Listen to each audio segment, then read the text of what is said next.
दोस्तों, बड़ा सवाल यह है, क्या सच में श्राइन बोर्ड ने मौसम की चेतावनियों को नज़रअंदाज कर श्रद्धालुओं की जान खतरे में डाल दी, या फिर यह सब सिर्फ अफवाह है और सच्चाई कुछ और ही है। नमस्कार दोस्तों, मैं हूं आपका दोस्त सौरभ और आप देख रहे हैं आपका अपना यूट्यूब चैनल सानिध्य ब्लॉग।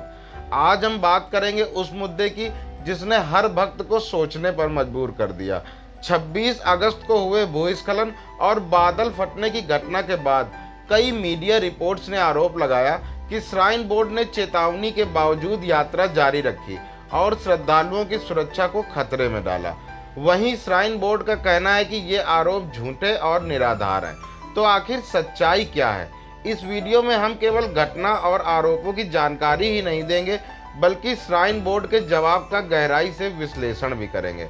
साथ ही साथ मैं आपको बताऊंगा कटरा और यात्रा की मौजूदा स्थिति क्या है, ट्रैक और मौसम का ताज़ा अपडेट क्या है, यात्रियों के लिए क्या जरूरी गाइडलाइन है और कटरा से श्रद्धालुओं की निकासी का पूरा हाल क्या है। यानी यह वीडियो आपके हर सवाल का जवाब लेकर आया है, तथ्यों के साथ और पूरी सच्चाई के साथ। 26 अगस्त की दोपहर करीब 3 बजे अर्धकुंवारी के पास भारी बारिश और भूस्खलन हुआ। इस हादसे में ट्रैक का बड़ा हिस्सा टूट गया और 34 श्रद्धालुओं की मौत हो गई, जबकि 20 से ज़्यादा लोग घायल हो गए। लेकिन हादसे के बाद असली सवाल यहीं से उठने लगे। कई मीडिया रिपोर्ट्स और चैनलों ने आरोप लगाया कि प्रशासन और श्राइन बोर्ड ने मौसम विभाग की चेतावनियों को गंभीरता से नहीं लिया। मौसम विभाग की ओर से पहले ही भारी बारिश और भूस्खलन की संभावना जताई गई थी, बावजूद इसके यात्रा को समय रहते नहीं रोका गया। आरोप यह भी लगे कि श्रद्धालुओं की सुरक्षा से ज्यादा महत्व यात्रा को जारी रखने को दिया गया। यात्रियों की भीड़ लगातार ट्रैक पर बढ़ती रही, लेकिन खतरे को देखते हुए उन्हें रोकने या वापस भेजने का फैसला देर से लिया गया। यानी अगर चेतावनी मिलते ही यात्रा रोक दी जाती तो शायद इतने बड़े स्तर पर नुकसान और जनहानि टल सकती थी। कुछ चैनलों ने तो यहाँ तक कहा कि यह घटना पूरी तरह एक प्रशासनिक लापरवाही का नतीजा है। इसीलिए हादसे को अब सिर्फ एक प्राकृतिक आपदा के रूप में नहीं, बल्कि एक गंभीर मानवीय चूक के तौर पर भी देखा जा रहा है। अब बात करते हैं श्राइन बोर्ड के आधिकारिक जवाब की। हादसे के बाद जब मीडिया रिपोर्ट्स में यह आरोप लगाया गया कि मौसम विभाग की चेतावनियों को नज़रअंदाज कर यात्रा जारी रखी गई, तो श्री माता वैष्णो देवी श्राइन बोर्ड ने इन आरोपों को झूठा और निराधार बताते हुए सफाई दी। बोर्ड ने अपने बयान में साफ कहा कि 26 अगस्त की सुबह तक मौसम पूरी तरह सामान्य था। करीब सुबह 10 बजे तक न केवल ट्रैक पर हालात बिल्कुल ठीक थे, बल्कि हेलीकॉप्टर सेवाएं भी सुचारू रूप से चल रही थी। श्रद्धालु आराम से यात्रा कर रहे थे और कहीं भी खतरे का कोई संकेत नहीं था। बोर्ड ने आगे कहा कि मौसम का मिजाज दोपहर में अचानक बदल गया। करीब 3 बजे अर्धकुंवारी के पास तेज बारिश शुरू हुई और उसके साथ ही भारी भूस्खलन हुआ। जैसे ही यह संकेत मिला कि हालात यात्रियों के लिए खतरनाक हो सकते हैं, उसी वक्त यात्रा को रोकने का फैसला लिया गया।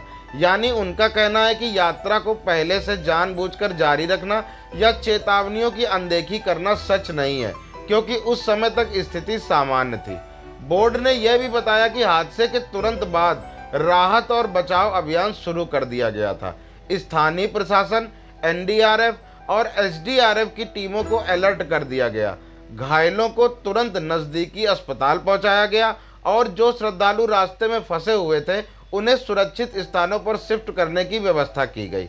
श्राइन बोर्ड ने श्रद्धालुओं की मौत पर गहरा शोक जताया और कहा कि सुरक्षा उनकी हमेशा पहली प्राथमिकता रही है। साथ ही यह भी स्पष्ट किया कि कुछ मीडिया रिपोर्ट्स ने तथ्यों को अधूरा या तोड़ मरोड़ कर पेश किया, जिससे श्रद्धालुओं और आम जनता के बीच भ्रम फैल रहा है।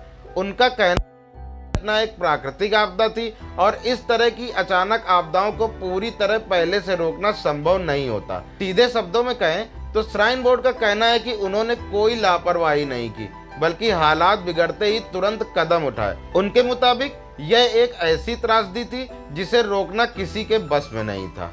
अब दोस्तों, इस पूरे मामले का थोड़ा गहराई से विश्लेषण करते हैं। पहली बात, पहाड़ों में मौसम का अंदाजा लगाना हमेशा आसान नहीं होता। कई बार सुबह आसमान बिल्कुल साफ होता है और कुछ ही घंटों में बादल फटने जैसी स्थिति बन जाती है।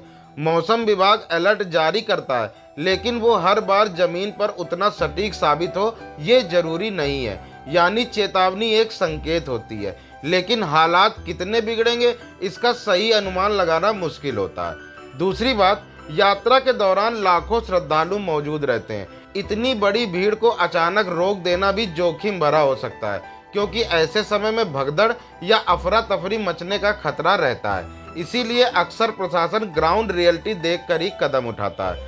अब तीसरी तरफ आलोचकों की दलील है कि भले ही मौसम अचानक बदला हो, लेकिन अगर अलर्ट पहले से था तो यात्रा को थोड़ी सख्ती से पहले रोक देना चाहिए था। उनका कहना है कि सुरक्षा को प्राथमिकता देते हुए बोर्ड और प्रशासन को एहतियात बरतनी चाहिए थी। अगर ऐसा होता तो शायद जानें बच सकती थी। दूसरी तरफ श्राइन बोर्ड का कहना है कि उन्होंने जैसे ही हालात बिगड़ते हुए देखे उसी वक्त यात्रा रोक दी। उनका दावा है कि कोई चेतावनी इग्नोर नहीं की गई और तुरंत कदम उठाए गए। तो अब सवाल यह है कि गलती किसकी थी? क्या यह पूरी तरह प्रशासन की चूक थी जिसने अलर्ट पर समय रहते कार्रवाई नहीं की, या फिर यह एक ऐसी प्राकृतिक आपदा थी जिसे किसी भी इंसान या संस्था के बस में रोकना संभव नहीं था? इसका जवाब मैं आपके ऊपर छोड़ता हूँ। आप अपनी राय कमेंट में जरूर बताइए कि आपको क्या लगता है, यहाँ लापरवाही हुई या फिर यह एक अनहोनी थी जो टाली नहीं जा सकती थी। हादसे के तुरंत बाद एनडीआरएफ, एसडीआरएफ और आर्मी की टीमें मौके पर पहुंची। मलबा हटाने, ढलानों को सुरक्षित करने और टूटे हुए हिस्सों की मरम्मत का काम युद्ध स्तर पर जारी है। 30 अगस्त को श्राइन बोर्ड की तरफ से नया अपडेट आया। बोर्ड ने साफ कहा है कि अभी यात्रा शुरू करने का कोई निर्णय नहीं लिया गया है। ट्रैक की मरम्मत में 2 दिन से भी ज़्यादा का समय लग सकता है, इसीलिए फिलहाल यात्रा को शुरू करने की तारीख तय नहीं की गई है। मौसम की स्थिति को देखें तो कटरा में बारिश कुछ कम हुई है, लेकिन आसपास नदियों और नालों का जल स्तर अभी भी खतरनाक स्तर पर है।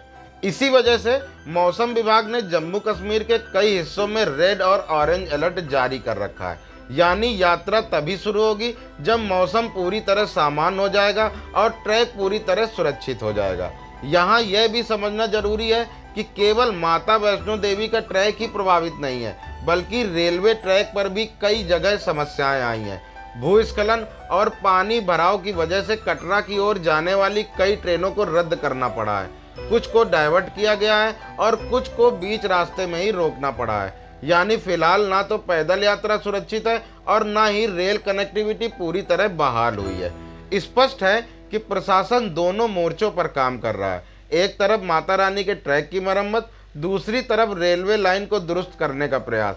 लेकिन जब तक ये दोनों ट्रैक पूरी तरह ठीक नहीं हो जाते, यात्रा को फिर से शुरू करना संभव नहीं है। अब बात करते हैं कटरा में फंसे श्रद्धालुओं की सुरक्षित निकासी की, जिसे लेकर हाल ही में एक बहुत ही अहम अपडेट आया है। खबरों के अनुसार बाराबंकी उत्तर प्रदेश से आए 32 श्रद्धालु जो लगभग 48 घंटे तक जम्मू में फंसे हुए थे, उन्हें प्रशासन ने सुरक्षित रूप से बाहर निकाला। वे पहले कटरा में थे और ट्रेन बंद होने और ट्रैक टूट जाने की वजह से फंसे रहे। हालात बहुत मुश्किल थे, बच्चे बीमार हुए, पैसे खत्म हो गए और रेल सेवाएं पूरी तरह से बाधित थी। परिजनों को भी बेचैनी थी। ऐसे में एक वीडियो अपील के बाद जिला प्रशासन ने कार्रवाई की। इन श्रद्धालुओं को अंत में बस की सहायता से लुधियाना तक पहुंचाया गया, जहां से उन्होंने आगे की अपनी यात्रा पूरी की। यह उदाहरण यह स्पष्ट करता है कि स्थिति ज़्यादा संदिग्ध और कठिन हो सकती है, लेकिन प्रशासन ने स्थानीय अधिकारी, पुलिस, ट्रक ऑपरेटर और जिला प्रशासन के बीच समन्वय करके एक संगठित निकासी अभियान चलाया। कटरा में ही नहीं बल्कि आसपास के अन्य फंसे हुए श्रद्धालुओं को भी इसी तरह से टीमों द्वारा मदद की जा रही है। यात्रियों को शेल्टर होम्स और धर्मशालाओं में फ्री में आवास और भोजन की व्यवस्था भी प्रशासन के द्वारा की गई है।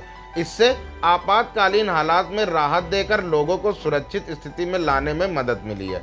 साफ है कि हालात धीरे धीरे काबू में आते जा रहे हैं और प्रशासन यात्रियों को सुरक्षित रास्तों से घर तक पहुंचाने के लिए पूरी कोशिश कर रहा है।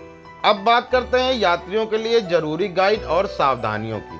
सबसे पहले यह समझना जरूरी है कि जुलाई से सितंबर तक पहाड़ों में मानसून सीजन रहता है। इस दौरान न सिर्फ वैष्णो देवी बल्कि केदारनाथ, बद्रीनाथ या हिमालय के अन्य स्थानों पर भी यात्रा जोखिम भरी हो सकती है।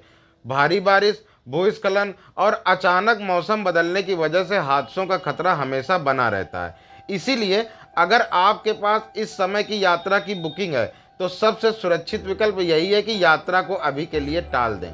कई लोग पूछ रहे हैं कि मेरा 5 तारीख को टिकट है, 10 तारीख को टिकट है या 15 तारीख को टिकट है, तो क्या आना सुरक्षित होगा? तो इसका जवाब बिल्कुल साफ है। जब तक श्राइन बोर्ड और प्रशासन की तरफ से आधिकारिक घोषणा ना हो, तब तक किसी भी तारीख को आना सुरक्षित नहीं है। ट्रैक की मरम्मत, मौसम की स्थिति और रेलवे सेवाएं तीनों ही अभी पूरी तरह बहाल नहीं हुई हैं। इसीलिए अगर आपके पास बुकिंग है तो उसे कैंसिल या रीशेड्यूल करना ही सबसे अच्छा विकल्प होगा। अब जो यात्री पहले से कटरा और आसपास फंसे हुए हैं, उनके लिए प्रशासन लगातार मदद कर रहा है। शेल्टर होम और होटलों में मुफ्त भोजन और रहने की व्यवस्था की गई है। बसों के जरिए धीरे धीरे यात्रियों को सुरक्षित स्थानों तक पहुंचाया जा रहा है। सरकार ने अतिरिक्त फंड जारी किया है ताकि राहत और बचाव कार्य तेजी से हो सके और कोई यात्री असहाय न रह जाए। यानी साफ है कि बरसात के मौसम में यात्रा करना सुरक्षित नहीं है।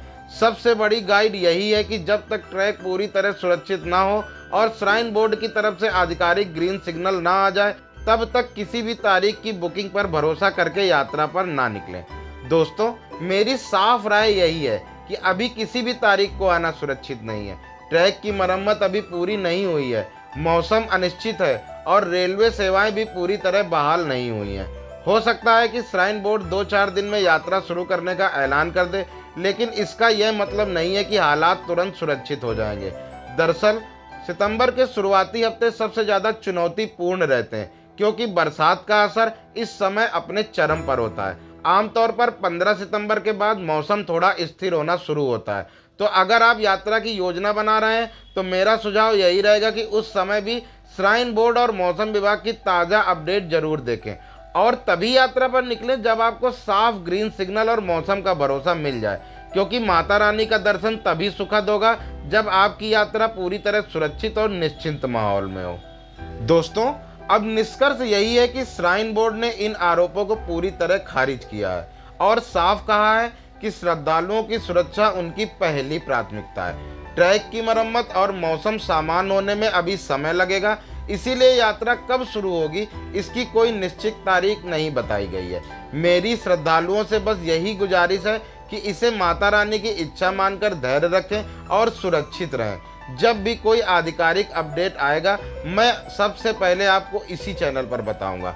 अगर आपको यह वीडियो जानकारीपूर्ण लगा हो तो इसे दूसरों के साथ जरूर शेयर करें ताकि सही जानकारी हर भक्त तक पहुंच सके। और हाँ, चैनल को सब्सक्राइब करना और बेल आइकन दबाना ना भूलें ताकि अगला अपडेट आप तक समय पर पहुंच सके। और अगर आपके मन में कोई सवाल या डाउट है तो आप मुझसे कमेंट बॉक्स में जरूर पूछें। मैं आपके हर सवाल का जवाब देने की कोशिश करूंगा। मैं माता रानी से प्रार्थना करूंगा कि स्थिति जल्दी ही सामान्य हो जाए। जय माता दी।